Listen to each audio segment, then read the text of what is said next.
Masa nifas adalah masa di mana setelah plasenta lahir. Bersama dengan alat reproduksi pada wanita atau alat kandungan kembali ke keadaan sebelum hamil. Biasanya berlangsung selama 6 minggu. Tujuan asuhan pada masa nifas yang pertama adalah menjaga kesehatan ibu dan bayi, baik fisik maupun psikologis. Yang kedua, melakukan screening komprehensif manajemen asuhan pada masa nifas. Yang ketiga, melakukan rujukan yang aman dan tepat. Yang keempat, memberikan pendidikan kesehatan pada ibu, khususnya tentang perawatan kesehatan pada masa nifas. Adapun yang menjadi asuhan pada masa nifas, yang pertama Pemeriksaan fisik pada ibu nifas, kemudian yang kedua terjadi perawatan payudara, yang ketiga teknik menyusui, yang keempat ada perawatan perineum, yang kelima adalah senam nifas. Di dalam memberikan asuhan kebidanan pada ibu nifas, yang pertama perlu dilakukan anamnesa atau kita melakukan pengkajian data subjektif pada ibu. Langkah yang harus dilakukan pada saat pemeriksaan fisik ibu nifas, yang pertama menyambut ibu. Kita menyambut ibu dan seseorang yang menemani ibu, kemudian memperkenalkan diri kepada ibu. Kemudian menanyakan identitas ibu dan suami. Selanjutnya, kita harus mengkaji ulang atau menanyakan mengenai riwayat persalinan yang sekarang. Siapa yang membantu ibu melakukan persalinan? Kemudian, di mana ibu melahirkan? Jenis persalinan yang ibu alami? Kemudian, waktu persalinannya kapan? Kemudian, ini persalinan yang keberapa? Selanjutnya, kita perlu mengetahui namanya komplikasi selama kehamilan, selama persalinan, dan nifas. Kemudian selanjutnya kita harus tahu apakah perineum ibu terjadi robekan. Selanjutnya kita juga harus mengkaji pola riwayat diet ibu, nutrisi ibu. Yang pertama bisa jenis makanannya yang kita tanyakan. Kemudian frekuensi makan, makanan pantangan, dan apakah ibu mengalami kehilangan selera makan. Selanjutnya, kita harus menanyakan apakah ibu mengkonsumsi zat besi. Kemudian, apakah ibu mengkonsumsi obat-obatan lain atau jamu-jamuan. Selanjutnya, kita harus mengetahui riwayat ambulasi. Sejak kapan, seberapa sering, apakah mengalami pusing saat ambulasi, dan memerlukan bantuan orang lain atau sendiri.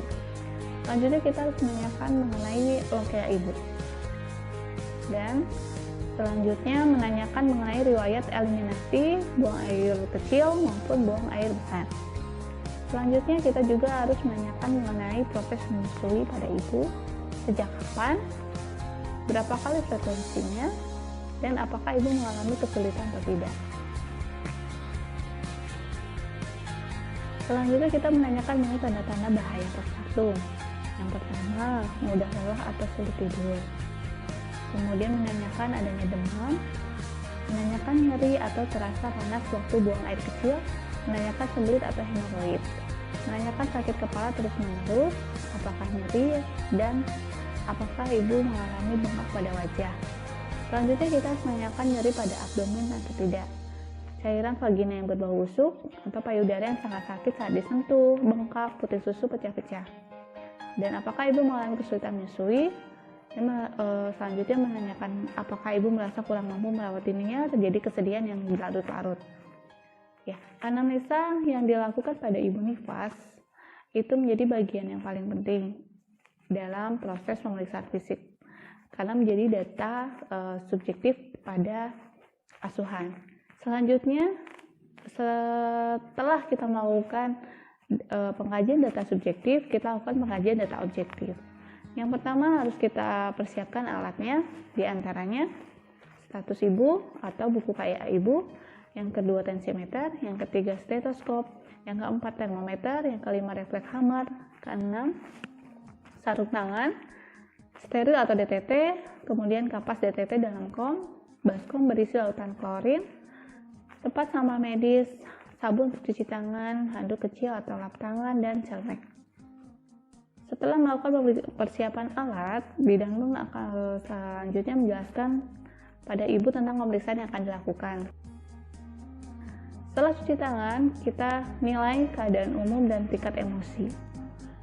Setelah kita cek, kita lakukan pemeriksaan tanda-tanda vital pada ibu, diantaranya tekanan darah, suhu tubuh, nadi, dan respirasi.